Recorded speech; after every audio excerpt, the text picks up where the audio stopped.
मसीह में आप सबकी सलामती हो। मैं एक बार फिर से हाजिर हूँ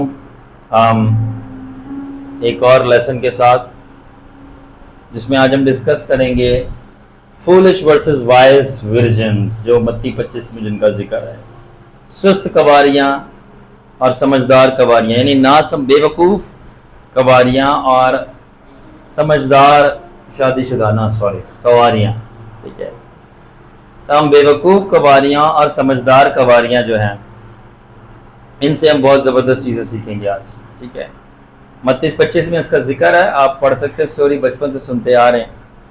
ओके, इसके अंदर बहुत सारे सबक और हिडन रेवलेशंस हैं इस पैराबल के अंदर, यानी इस पैराबल को उर्दू में तमसील बोलते हैं। ठीक है ना, कि वाइज एंड फूलिश वर्जिन्स के। अब ये होली स्पिरिट के ऊपर है, वो आपको कौन सा सबक उसमें से सिखाता है। और हर दफ़ा आप जब पढ़ो कोई एक ही पुरानी आयत या एक ही पुरानी तमसील, वो हर दफ़ा आपको नया सबक सिखाए और उसमें से नया मुकाशफा दे।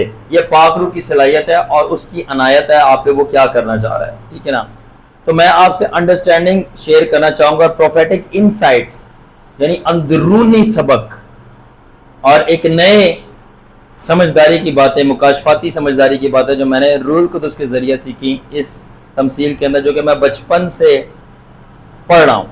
और वो ये थी कि आपको पता है, थोड़ा सा मैं नरेट करना चाहूँगा। 10 कवारियाँ थी, जिनके 5 जो थी समझदार थी, 5 बेसमझ थी, नासमझ थी। ठीक है, सबके पास तेल की कुप्पियाँ थी, जिसको लैम्प बोलते हैं। ठीक है ना, तेल 5 के पास तेल कम था, 5 के पास तेल भरा हुआ था। इतने में लाड़ा आया, जब लाड़ा आने वाला है ना, तो लाड़ा आया, जब लाड़ा आया तो कम पे आ गया। कम की पे आ गया, जो सुस्त कवारी है तो उन्होंने तेल नहीं लिया, जो समझदार उन्होंने तेल लिया। समझदारी जो थी वो निकल गई, जो सुस्त थी वो पीछे आई, बोला हमें तेल दो, तो उन्होंने तेल नहीं दिया, बोला जाके अपना खरीद के आओ। इतने में दरवाज़ा बंद हो गया। बोला खुदावन दरवाज़ा खोल, हमने भी अंदर आना है। तो उसने बोला कि सही, खुदावन ने बोला सुस्त कवारियों को, नासमझदार कवारियों को, और जिनकी तेल कम था। ठीक है ना, तो बस मैंने आपको एक बहुत ही ह्यूमरसली एक स्टोरी ये नरेट की है कि क्या है। ओके, जो आपने समझ लिया। तो अब बचपन से जो मैं सुनता आया, मैं प्रीचर से मैंने सुना, अपने टीचर से मैंने सुना है। तो हमेशा आपने अगर आपको पता हो तो मोस्टली प्रीचर्स ने जो mostly care to talk about the oil, तो ज़्यादातर जो प्रीचर्स और टीचर्स इसके अंदर आप बात करेंगे ना, वो बोलेगा कुप्पी में तेल कम था, कुप्पी में तेल कम था। ऐसे ही है, कितने लोग जो, अगर आप बचपन से जितने भी खादमों से अपनी स्टोरी सुनी होगी ना, ठीक है, मैंने कहा every time holy spirit will give you a new revelation. I pray, मैं पौलुस की तरह आपके लिए प्रेयर करता हूं कि आपको खुदावन spirit of understanding and revelation दे, समझदारी और मुकाशफे की रूह। एवरी टाइम जो आप पुरानी आयत पढ़ोगे उसमें से नया सबक और नया मुकाशफा निकलेगा एवरी टाइम। माय गॉड, और बाइबल पढ़ना मजे की लगेगी, बाइबल पढ़ना मजे की लगेगी। And that is what it is all about. तो थैंक होली स्पिरिट के जो अब मैं आपको सिखाना चाह रहा हूँ। ठीक है, तो वो ये है कि बड़े एलिमेंट्स है, बहुत सारे फैक्टर्स हैं जो कि इस तमसील के अंदर डिस्कस किए जा सकते हैं। जैसे कि मैंने आपको बताया, प्रीचर्स और टीचर्स बाइबल के ज्यादातर टॉक अबाउट करते हैं, किस बारे में बात करेंगे, तेल के बारे में और कुप्पी के बारे में, oil and the lamp, lamp के बारे में, LAMP, लैम्प, बी नहीं, बी बर्रा हो जाता, पी से कुप्पी, लैम्प। ठीक है ना, ओके, जो तेल है और उसके अंदर जो कुप्पी है उसके अंदर तेल है। ठीक है ना, तो वो जो तेल है आपको पता है वो अनॉइंटिंग से रिप्रेजेंट होता है। आहिस्ता आहिस्ता मैं बहुत सारी चीजों के मतलब बताऊंगा, लिखूंगा, आप लिख लेना, बहुत मजा आने वाला है। ठीक है, तो प्रीचर्स का जो फोकस होता है वो ये होता है, या वजन जिसके ऊपर वो देते हैं कि भाई कुप्पी में क्या कम पड़ गया, और तेल किस चीज को जाहिर कर रहा है, मस्से या अनॉइंटिंग का। तो उनका फोकस किस चीज के ऊपर होता है, मस्सा कम पाया गया, मस्सा कम पाया गया।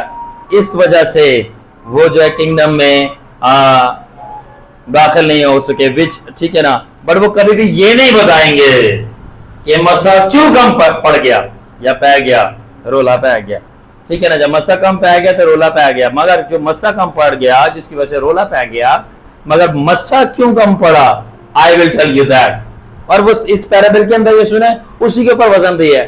पर जब आप होली स्पिरिट के लेंस से उस पर नहीं देखोगे, आप कभी वो चीज नहीं देख सकते।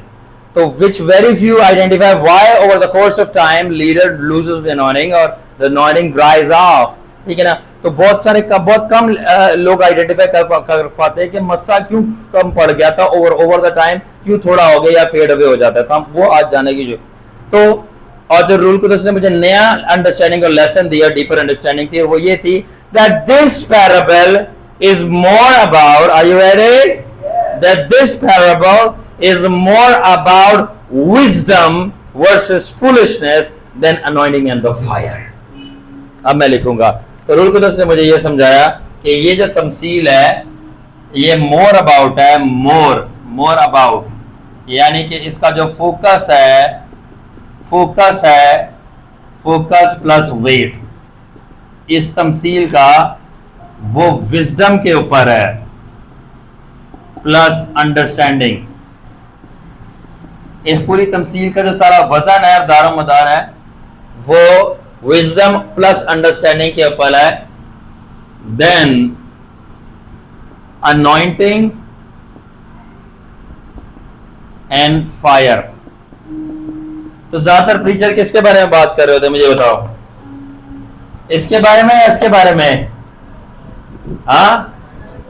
अनॉइंटिंग के बारे में बात कर रहे होते हैं, ठीक है।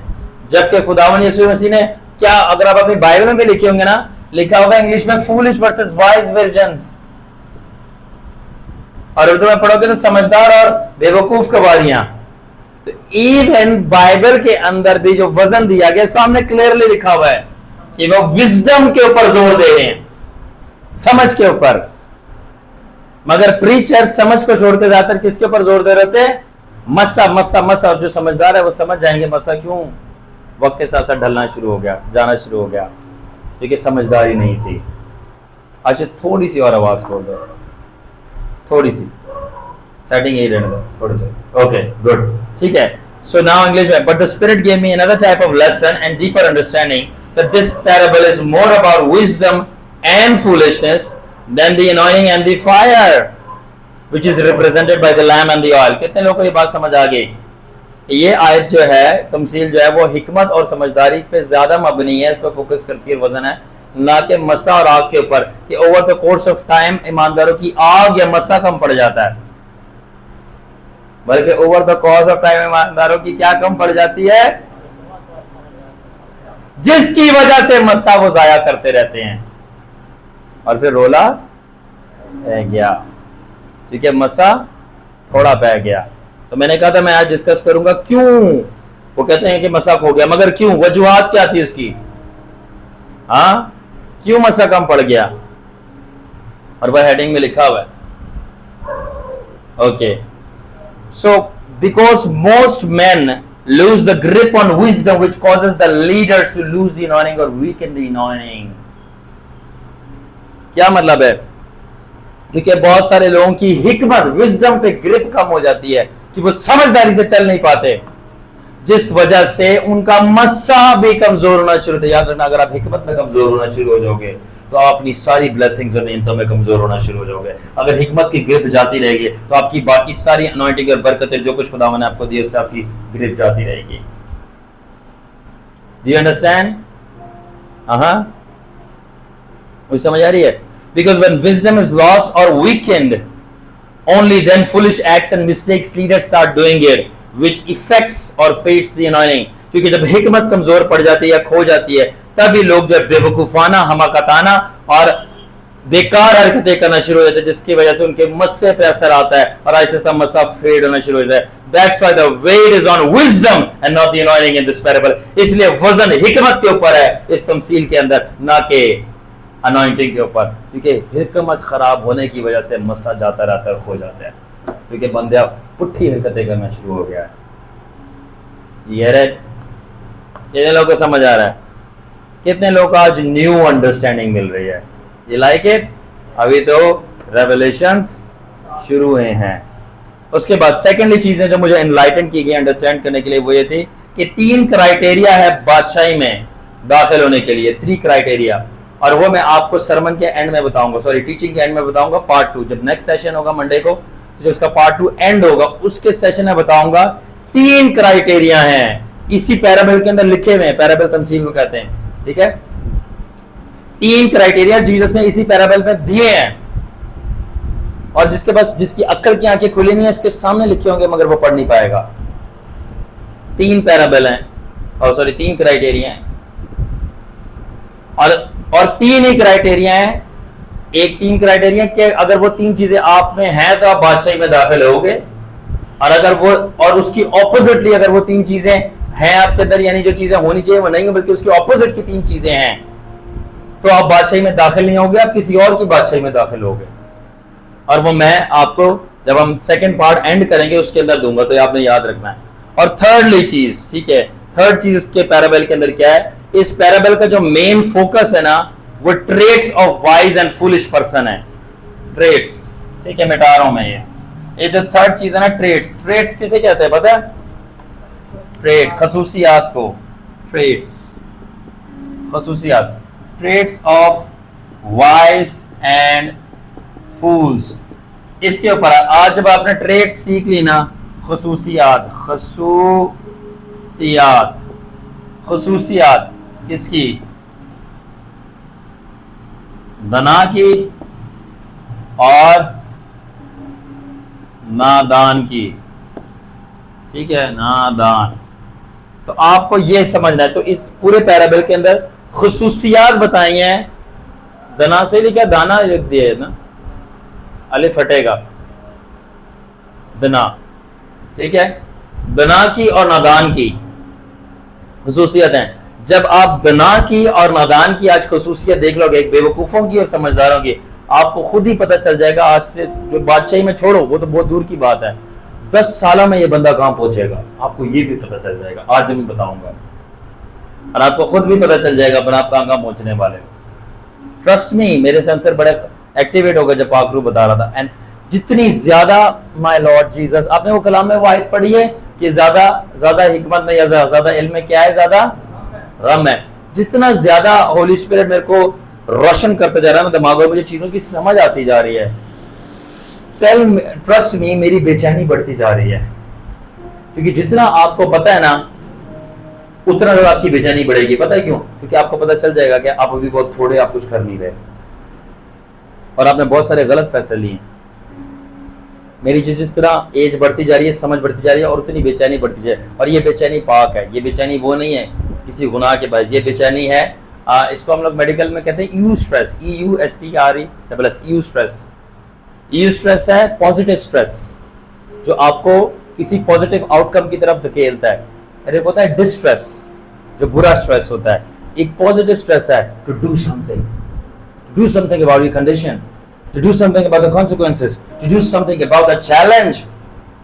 एक पॉजिटिव स्ट्रेस है जो आपको धकेलता है आगे, और इसको आप एडिक्शन साइकोलॉजी में प्रो सोशल शेम बोलते हैं। प्रो सोशल शेम, ये एक्स्ट्रा नॉलेज लिखना चाहे तो लिख सकते हैं। Pro social shame, addiction psychology में इसको बोलते हैं प्रो सोशल शेम। ऐसी शर्मिंदगी जिसकी वजह से आप कुछ ना कुछ करते हो कि नहीं यार मेरी बेइज्जती होगी, मैं कुछ करा, ठीक है। यू स्ट्रेस कहते हैं नहीं यार ये जो स्ट्रेस है, मेरे को बेचैनी हो रही है, मैं कुछ ना कुछ करूं ताकि मैं बेहतर हूं, ताकि ये स्ट्रेस जाए। मैं अगर मैं पेपरों में पढ़ूंगा नहीं तो मैं फेल हो जाऊंगा, तो ये आपका पॉजिटिव स्ट्रेस, इसको यू स्ट्रेस बोलते हैं, ठीक है। अगर मैं पेपरों में फेल हो जाऊंगा तो लोग मुझे क्या बोलेंगे? ये प्रो सोशल सेम है, तो इसलिए मेरे को पढ़ना है। और बाइबल इसको कहती है गॉडली रिपेंटेंस। देखो कितनी सारी फील्ड्स में, एंडेवर्स में, डायमेंशन और लेवल्स में मैं एक ही बात आपको समझाता था कि दिमाग खुले। हमारा एक बंदा है, वो कहता है मेरी मिनिस्ट्री है लोगों का दिमाग खोलना। उनका गुड, बहुत अच्छी मिनिस्ट्री है।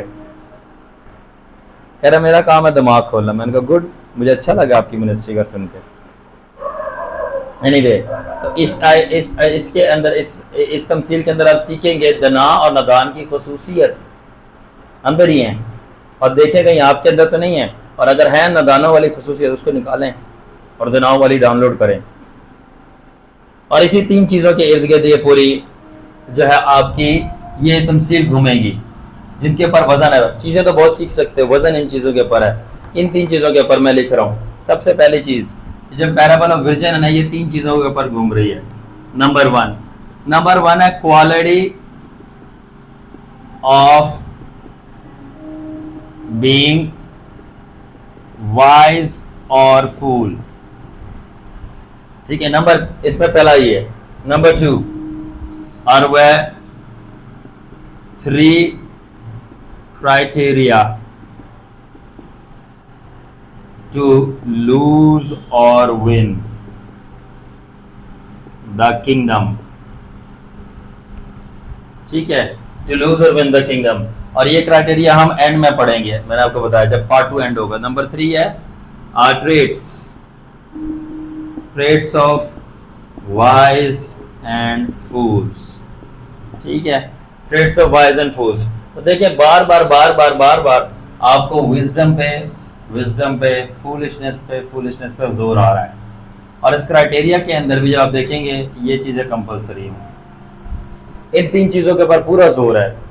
सबसे पहला क्या क्वालिटी होती है? क्वालिटी क्या होती है? वाइज और फूल की, समझदार बेवकूफ़ की। फिर उनकी खसूसियत क्या होती है? वो 3 क्राइटेरिया। अब हम अपना रियल मैसेज शुरू करते हैं। ठीक है, मिटा दूं ये?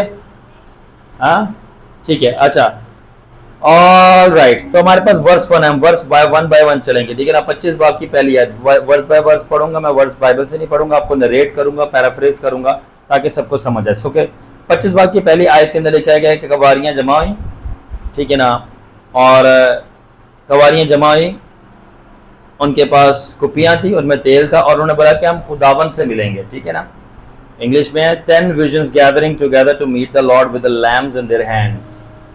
ठीक है, 10 visions, you have to repeat, you have to note and observe neatly the nuances. क्या मतलब है कि बारीकियों से आपने आयत को पढ़ना, एक एक वर्ड के ऊपर ध्यान देना है, एक एक वर्ड और डिटेल के ऊपर। फॉर एग्जांपल 10 कवारियां हैं, कितनी कवारियां हैं? 10 कवारियां, सारी की सारी कवारियां, एक भी शादीशुदा नहीं है। दूसरी बात, ठीक है, वो 10 की 10 जो है उनके पास कुपियां हैं, 10 की 10 की कुपियों के अंदर तेल है, एक का कम है, एक का ज्यादा है, या एक का खत्म है, एक का भरा हुआ है, और वो 10 की 10 खुदावन से मिल रही हैं, और 10 की 10 कह रही हैं हमने खुदावन से मिलना है। ये भी नहीं कि ये कह रही नहीं मैं नहीं खुदावन से मिलना, मेरा खुदावन घर पे है, नहीं, वो कह रही 10 के 10 हमने खुदावन से मिलना है और मेरे खुदावन से मिलना है, जीसस से। ठीक है ना, और क्या मतलब है? आपको डिटेल समझ आ गई? आप सुनना शुरू करो, मैं इसको आपको अब मैं इसको इंटरप्रिटेशन देना शुरू कर रहा हूं। ठीक है, ऑल राइट। सबसे पहले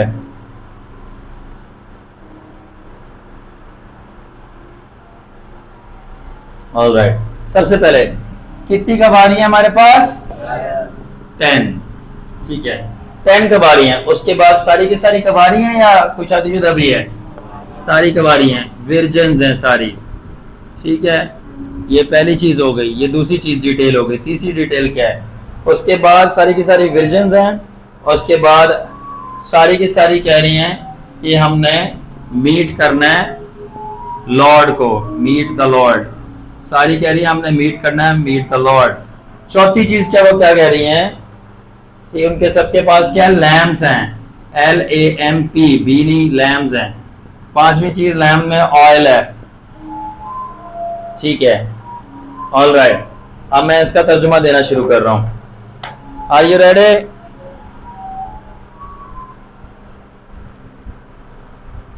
ओके, 10 का मतलब क्या है? 10 का मतलब है बाइबल के अंदर 10 का मतलब है टेस्ट। क्या मतलब है? टेस्ट का। ठीक है, टेस्ट या ट्रायल का, TRIAL, ट्रायल।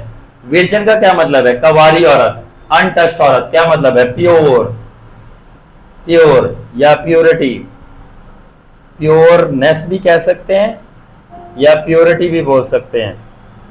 ठीक है, मीट द लॉर्ड का क्या मतलब है? सारे मिलने चाह रही हैं, सब मिलना चाह रही हैं, एक भी ऐसी नहीं है जो नहीं मिलना चाह रही। इसका मतलब पता है क्या? वो सब की सब बिलीवर्स हैं।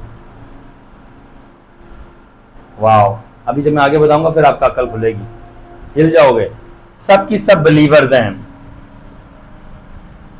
और नो सिनर, इनमें से एक भी गुनाहगार नहीं है। सब सिनर्स हैं, कोई सब सिनर्स मतलब एक भी गुनाहगार नहीं है, ऑल बिलीवर्स हैं, सब की सब बिलीवर हैं, ऑल बिलीवर्स हैं, all of them are believers, not one of them are sinners. Lamp का क्या मतलब है? लैम्प या ऑयल, इन दोनों का जो मतलब पड़ रहा है वो हमारे पास आ रहा है, अनॉइंटिंग। अनॉइंटिंग आ रहा है, और आगे जाके मैं आपको एक ऑयल का एक नया मीनिंग दूंगा अदर देन दी अनॉइंटिंग, और वो मेरा फेवरेट होगा। ठीक है, अब आप अगर इसको गौर से देखो, जितने छाप रहे हैं इसको, कि पहला मतलब क्या है, 10 का मतलब क्या है, टेस्ट है। विर्जिन कवारी का मतलब क्या है, प्योर, खालिस, पाक, खालिस और पाक है। इंग्लिश में लिख देता हूं उर्दू में, खालिस, खालिस या पाक। विर्जिन का मतलब है खालिस या पाक। ठीक है, सारी की सारी खालिस और पाक हैं। ठीक है, और मीट द लॉर्ड, सबकी सब खुदावन से मिलना चाह रही है। क्या मतलब, सबकी सब बिलीवर है, गुनाहगार थोड़ी खुदावन से मिलना चाहेकर बोलेगा मैं अंदर कर। सबकी सब बिलीवर है और कोई गुनाहगार नहीं है। और लैम्ब और ऑयल का मतलब है अनॉइंटिंग। Are you ready? अगर हम इन सारों के मीनिंग को कंबाइन करें तो हमारे पास फाइनल मीनिंग पता है क्या बनता है? Are you ready? Are you ready? There will be a test of pure and holy believers, not just Sinners,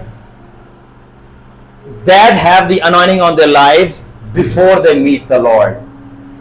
क्या मतलब कि खालिस और पाक ईमानदारों का खुदावन से मिलने से पहले जिनके ऊपर अनॉइंटिंग है, एक टेस्ट होगा, ना कि सिर्फ गुनाहगारों का। और आगे टेस्ट बताऊंगा क्या, समझ आई कि नहीं आई? रिपीट करूं, एक दफा रिपीट करता हूं। There will be a test of pure believers, not just sinners that have anointing before they meet the Lord। जो कि खालिस और पाक ईमानदार हैं, ना कि सिर्फ गुनाहगार, उन जिनके जो कि खालिस और पाक ईमानदार हैं, जिनके ऊपर मसा ठहरा हुआ है, ना कि वो गुनाहगार हैं, उनका खुदावन से मिलने से पहले एक टेस्ट होगा, और जब वो टेस्ट को क्वालिफाई करेंगे तब वो बादशाही में जाएंगे। यानी कि टेस्ट और अदालत सिर्फ गुनाहगारों की नहीं है, बल्कि ईमानदारों की भी है। और ईमानदारों के अंदर किन की है? पाक और खालिस लोग। और अगर आप गौर से, मैं कांप गया था ये जब मुझे समझा रहा था, अगर आप गौर से इसको पढ़ें तो वो जो 5 कवारियां बाहर रह गई थी वो खालिस और पाक थी। पाक लोग भी बाहर रहेंगे किसी वजूहात की वजह से, एक एलिमेंट और फैक्टर मिसिंग था। सेकेंडली वो अनॉइंटेड थे, वो अनॉइंटेड, माय लॉर्ड या जियाला हिंदिया, पाक और अनॉइंटेड भी बाहर थे, वो फारिग हो गए। तो इसका क्या मतलब है? पकीज की काफी नहीं है, मसा काफी नहीं है। ये सी, मैं यही तो आपको बताना चाह रहा हूं। ये देखो 10 की 10 क्या है? 10 का मैं टेस्ट है, टेस्ट होगा। और विर्जन मैंने कहा ऑल बिलीवर्स हैं, और वो जो ऑल है, वो ऑल जो है वो उनके पास कुपियां हैं, यानी कि ऑल के पास अनान क्या है, और ऑल विर्जन है। विर्जन का मतलब क्या है? यानी कि वो सारी की सारी कौन है? पाक हैं। वो सारी की सारी पाक हैं, वो सारी की सारी मसा किया हुआ है, मगर उनमें से सारे पाक और मसा किए हुए में से भी सब नहीं जा रहे। ये आपको आपकी रूह काम जानी चाहिए सुन के। ओके, और अब आते हैं आगे। Are you ready? ये राफा का हार्ट है, राफा मिनिस्ट्री का। Are you ready guys? और खुदावन ने क्या किया? वर्स 2 के अंदर, वर्स 2 के अंदर डिफरेंस किया। वर्स 2 में, वर्स 2 के अंदर खुदावन ने मत्ती 25 की वर्स 2 के अंदर डिफरेंस किया। प्योर है प्लस अनॉइंटेड। V1 लिख रहा हूं। V1 मतलब क्या हुआ? वर्स 1। वर्स 1 के अंदर खुदावन डिस्क्रिप्शन दे रहा है विजन्स की कि वो प्योर और अनॉइंटेड हैं, और उनका नंबर बता रहा है 10 है। Are you ready? और वर्स 2 में आके खुदावन 5-5 के 2 सेट बना रहा है, और डिफरेंस दे रहा है कि 2 जो हैं वो प्योर और अनॉइंटेड में से 5 जो हैं वो प्योर और अनॉइंटेड है। प्योर और अनॉइंटेड है 5। Are you ready? इसको काटता हूं। 5, और जो दूसरी 5 है वो प्योर भी है, P लिख रहा हूं, प्लस अनॉइंटेड भी हैं, प्लस उनके पास एक और सुपर स्ट्रेंथ है। और वो पता है क्या है?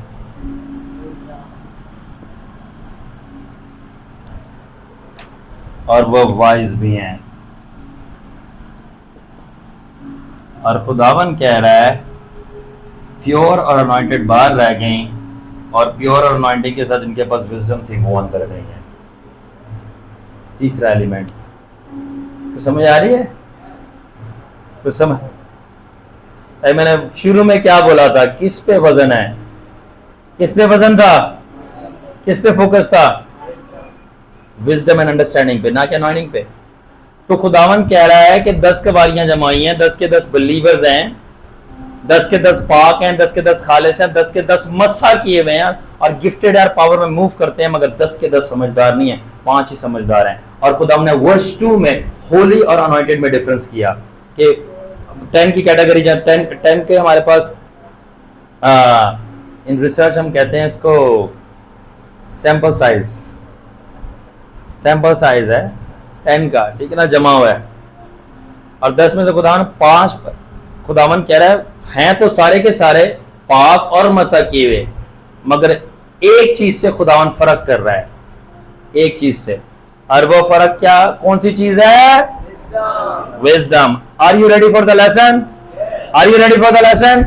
Are you ready for the lesson? It's wisdom that makes the difference. It wisdom that makes all difference. और लेसन हमारे पास वर्स 2 से हम क्या सीखते हैं? वर्स 2 से हम ये सीखते हैं wisdom makes all the difference. जिसके पास अक्ल है वो टॉप पे जाएगा। Wisdom makes all the difference, all the difference. Wisdom make all the difference. All are pure and all got the anointing, but not all are wise. The Lord differentiates the pure and the anointed believers from the smart and the wise believers. क्या मतलब? खुदावन कह रहा है सब पाक है, सब मसा किए हैं, मगर सब समझदार नहीं है। और खुदावन डिफरेंशिएट कर रहा है पाक और मसा किए हुए ईमानदारों को समझदार ईमानदारों से। My god, my god. और इससे हम लेसन क्या सीखते हैं? Wisdom makes all the difference.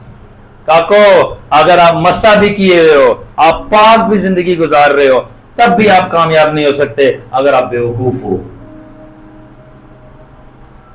आप बेवकूफ हो। तभी तो वो 5 बाहर रह गई थी। वो कौन सी गुनाहगार थी? वो जिना थोड़ी कर रही थी, वो पाक थी। इनको कबारियां बोलेगा, अनटच थी, पाक थी। और ये कलीसिया है जो 10 है।